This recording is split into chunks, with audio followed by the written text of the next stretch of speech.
Ayan mga Lods, merong isang question dito na gusto kong sagutin din. Ang sabi ni Ma'am Sheila Marie Dadula, ayan, maganda yung question niya. Ang sabi niya, Kuya Lods, if maganda na po buhay sa Pinas, let's say earning 200,000 plus, recommend mo pa rin ba manirahan sa Spain for good?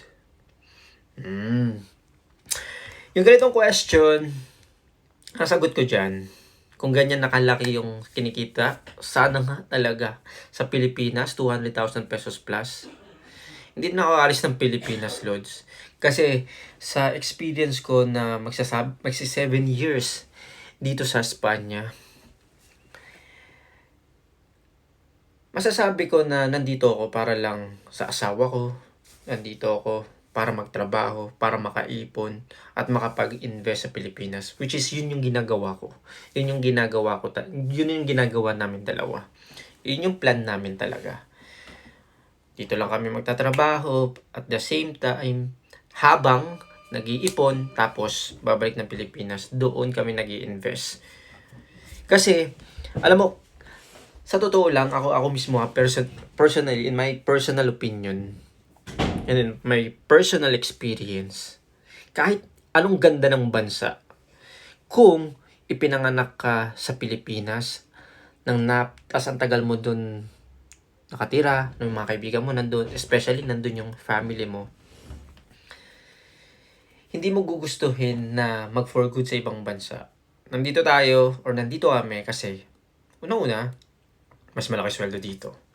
Malaki sweldo dito, pero ma-realize mo lang yun kung ibinabato mo yung pera sa Pilipinas. Malaki sweldo dito, malaki yung pera.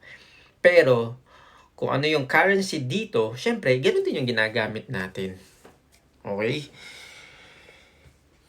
Mas masarap pa rin talagang tumira at mag for good sa Pilipinas. Kasi nandun na yung buhay mo eh. Kahit gaano pa kaganda yung transportation dito, kahit may snow pa dito, meron 4 seasons dito, kahit napakaganda ng bansang to, pipiliin ko pa rin Pilipinas. Sa Pilipinas pa rin ako. Oo, iba pa rin kasi buhay sa Pilipinas eh. Kahit sabihin na natin na ang sarap ng buhay dito sa Spain kasi dito makakapag-OOTD ka talaga eh. Sa Pilipinas, parang sa Baguio lang ako nakapag-OOTD na talagang komportable ako na makapag-OOTD kasi ako sa Pilipinas noon talagang mas gugustuhin ko lang talaga naka-t-shirt lang talaga, nakasando, kung naka-short. Sobrang init eh. Pero kahit ganun, masaya pa rin talaga load sa Pilipinas. At kung nasa Pilipinas ako, siguro mas marami akong content na magagawa. At, at ito load sa napatunayan ko, mas maraming lugar sa Pilipinas na pwede natin ipagmalaki sa ibang bansa. Mas maganda yung mga ano natin, yung mga beaches, yung mga probinsya natin, yung mga dagat, ay ang magaganda. Kasi dito sa Spain, ang magaganda ay na-maintain nila kung ano yung mga structure, yung mga building dati. Naalagaan nila yon hanggang ngayon. Kumbaga na-maintain nila yung culture nila, na-maintain nila yung mga inalagaan dati ng mga ninuno nila. Ayun yung nakakalungkot sa atin, sa part natin. Ang dami nating mga makasaysayan na mga building, mga lugar na hindi masyado nabibigyan ng importansya. Pero, balik tayo sa topic, kung saan pa rin mas maganda kung kumikita tayo ng ganong kalaki. Wala ako dito sa Spain. Nandiyan ako sa Pilipinas gumagawa ng content loads.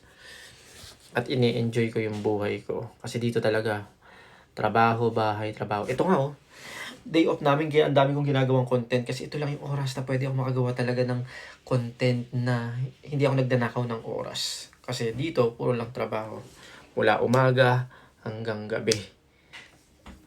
Nasa sa amin na lang yun kung magdi-day off kami ng isang araw or dalawa. Pero, may pera. May pera talaga dito sa Spain.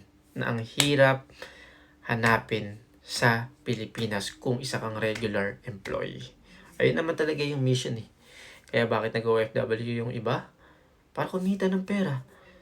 Para masustentuhan o masuportahan yung mga pangailangan nila. Lalo na kung napakalaking pamilya sila doon. So, kung marami lang akong pera, at kung makita ko ng ganyan 200,000 monthly sa Pilipinas, wala tong mga to sa paligid ko. Wala ako dito sa Spain, nandiyan ako sa Pilipinas. Pero ang ganda ng question mo. Thank you.